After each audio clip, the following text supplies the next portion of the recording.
Assalamualaikum warahmatullahi wabarakatuh. Kami dari kelompok 1, kami akan menjelaskan tentang proses interfase pada proses pengolahan mitosis. Pada interfase terjadi proses persiapan dan penimbunan energi oleh sel untuk melakukan pembelahan. Selama interfase, inti sel atau nukleus dan anak inti sel atau nukleolus tampak terlihat jelas. Namun kromosom pada sel tidak terlihat karena masih dalam bentuk kromatin, yaitu benang-benang halus yang tersusun atas molekul DNA, RNA, dan protein. Di bagian luar inti sel terdapat sentrosom, yaitu organel sel yang berfungsi untuk mempertahankan jumlah kromosom antara sel induk dan sel anak agar tetap sama selama pembelahan sel. Dan juga di dalam sentrosom ada sentriol yang berbentuk seperti badan silindris kecil.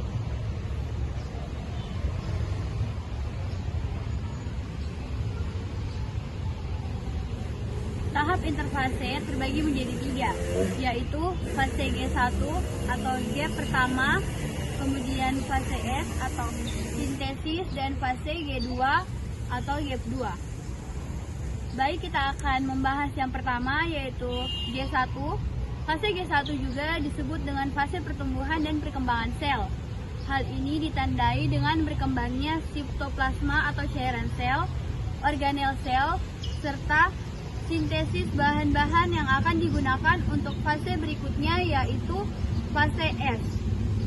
Pada fase S, terjadi replikasi atau duplikasi DNA sebagai materi genetik yang akan diturunkan kepada sel anak, sehingga nantinya akan dihasilkan 2 salinan DNA. Yang terakhir yaitu fase G2.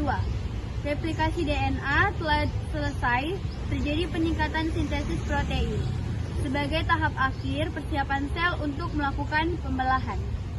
Ya, jadi sekian penjelasan dari kami mengenai fase interfase. Kami ucapkan terima kasih. Assalamualaikum warahmatullahi wabarakatuh. Baik, di sini kami kelompok 2 akan menjelaskan tentang profase.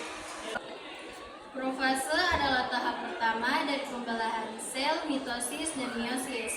Profase merupakan peran penting untuk memastikan kelancaran dan ketepatan proses mitosis. Profase dibagi menjadi 2 tahap, yaitu tahap awal dan juga tahap akhir. Baik, di sini saya akan menjelaskan tentang struktur profase. Di sini ada kromosom yang terdiri dari 2 kromatid. Yang pertama ada kromatid berwarna merah, dan ada kromatid berwarna biru.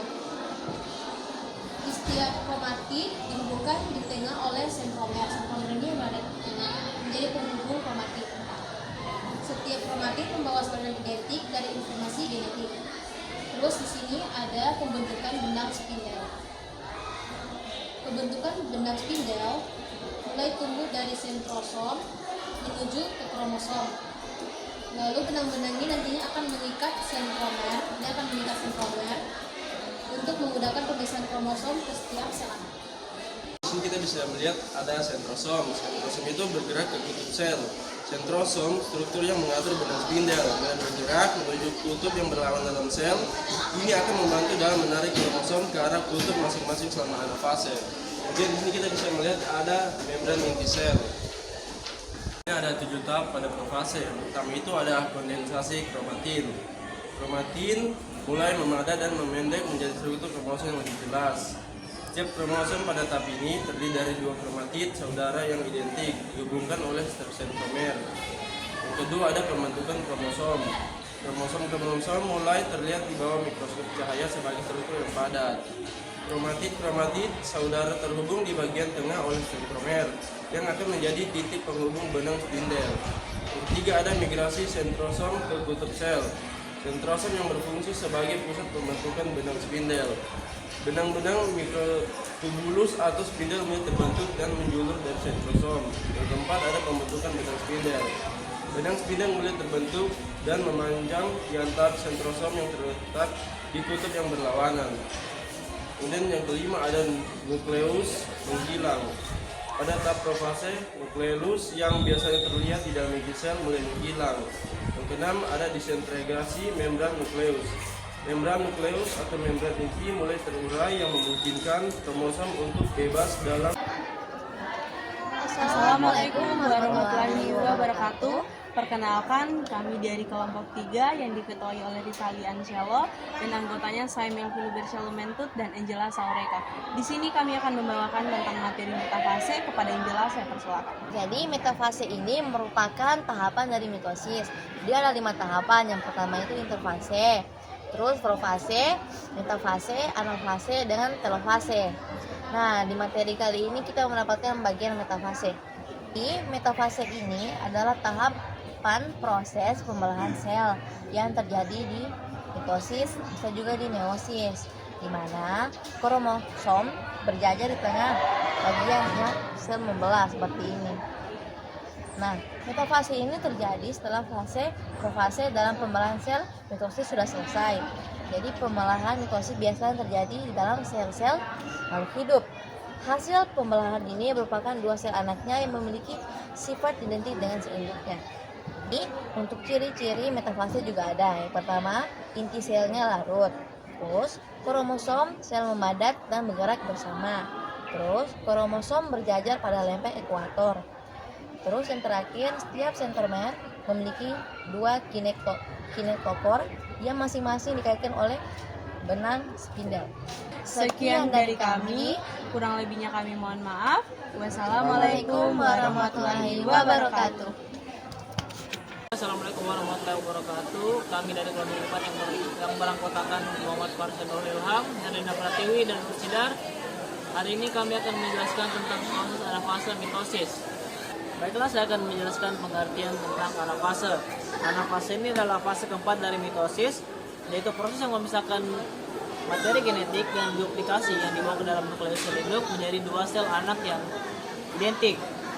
Anafase ini memastikan bahwa kromosom yang diduplikasi atau kromatin saudara terpisah menjadi 2 set yang sama. Nah, apa yang terjadi pada tahap proses anafase mitosis? Nah, selama anafase mitosis ini, kromatin saudara terpisah dan bergerak ke ujung sel yang berlawanan. Hal ini terjadi melalui aksi serat spindel dan mikrotubulus yang menarik setiap kromosom terpisah ke dalam sentromer. Anafase ini bertanggung jawab atas apa?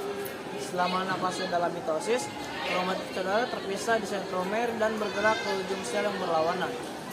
Baik, di sini saya akan menjelaskan proses anafase.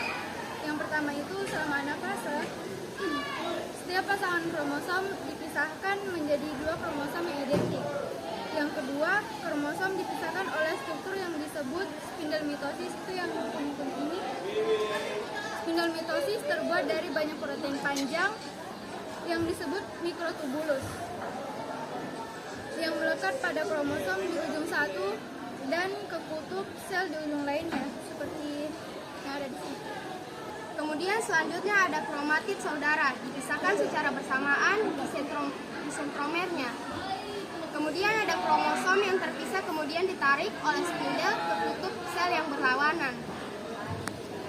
Anafase memastikan bahwa setiap sel anak menerima serangkaian kromosom yang identik dan diikuti oleh fase kelima dan terakhir mitosis yang dikenal sebagai telofase. Assalamualaikum warahmatullahi wabarakatuh. Kami dari kelompok 5 yang beranggotakan Ritali Kristina, dari Kartika. Kami akan membahas telofase di mitosis. Nah, di sini kami akan menjelaskan tahapan yang terakhir, yaitu telofase. Pada tahapan ini berlangsung sitokinesis yang memisahkan sel menjadi 2 sel anakan. Lalu kromatidnya menipis dan memanjangnya kromatid membentuk kromatin. Nukleus dan membran nukleus mulai terbentuk kembali, dan pada tahap terakhir, nukleus terbentuk sempurna dan terbentuk 2 sel anakan yang identik. Pada fase ini terjadi sitokinesis, yaitu pembelahan sitoplasma yang menjadi 2 bagian yang kemudian memisahkan sel menjadi 2 sel anakan yang jumlah sel kromosomnya sama dengan sel induk.